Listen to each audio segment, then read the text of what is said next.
So we're just going to go over a quick example of finding the inverse of a matrix, the multiplicative inverse from this worksheet. So I'm actually going to just do something from example number 3. I'm going to choose 3A. So remember, if we're trying to find the multiplicative inverse using our row operations, we start by just doing that augmented matrix, just taking that matrix and just attaching the identity that we want it to look like.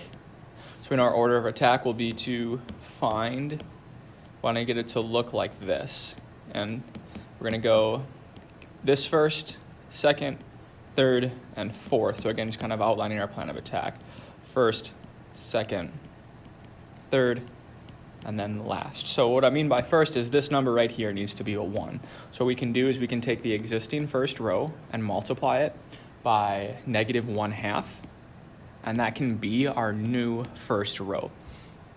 So if I took the existing row and multiplied everything by 1/2, so -2 times 1/2, -1/2, excuse me, is +1. 3 times -1/2 is -3/2. And then 1 times -1/2, and then 0 times -1/2. So now we've gotten this first element to be a 1, which is good, so we can move on to our next step, which was trying to get the element below it to be a 0. So our current second row, which I'm just recopying because we didn't do anything to it, doesn't have that element to be a 0. So what we can do to that, though, is I know that 2 plus -2 would give me that element to 0. So if I took the existing first row and multiplied everything by -2, that would turn this 1 into a -2. And I would want that to be my new second row. After I would add that to the existing second row. We'd want that to be our new second row. So I'm not changing the first row, I'm just using its values, so I'm just rewriting the numbers. And then to get our new second row, we would take the existing first row, so 1 times -2, that's -2. So -2 plus 2 is 0. -3/2, then we'd multiply it by -2, which would give us 3. And then we would add that to the current item in the second row, which is -5, so that gives us -2. -1/2 times -2 is 1.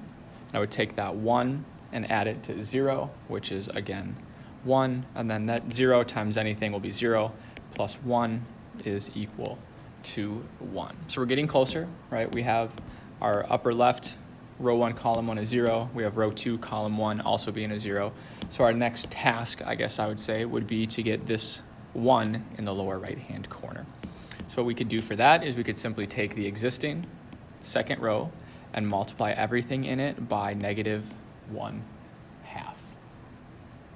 And if we did that, that would be our new second row. So our first row didn't change. And our new second row, so 1/2 of 0 is still 0. And then -2 times -1/2 is +1.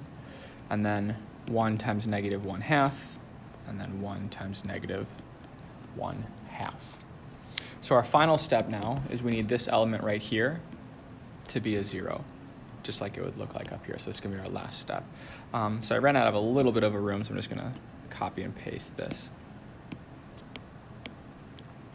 So what we could do then is I need this element here to be a 0, so I could use this 1. So I could take the second row and multiply it by 3/2, and then I'd be able to add it to the existing first row and make that my new first row.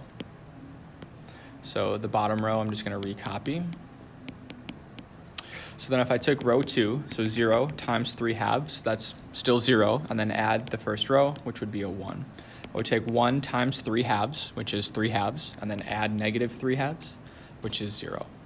I would take -1/2, I would multiply it by 3/2, which is -3/4, and then I would add this -1/2, which I'm already changing to a common denominator, so it'd be -5/4.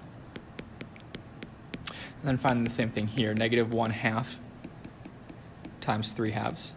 So we get this -3/4.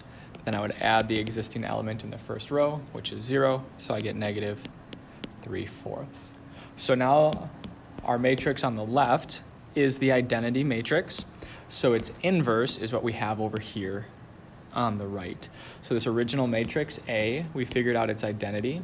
The inverse of A is the following matrix: negative 5/4, negative 1/2, negative 3/4, and then negative 1/2. And you can go verify that on your calculator, but that is the correct inverse.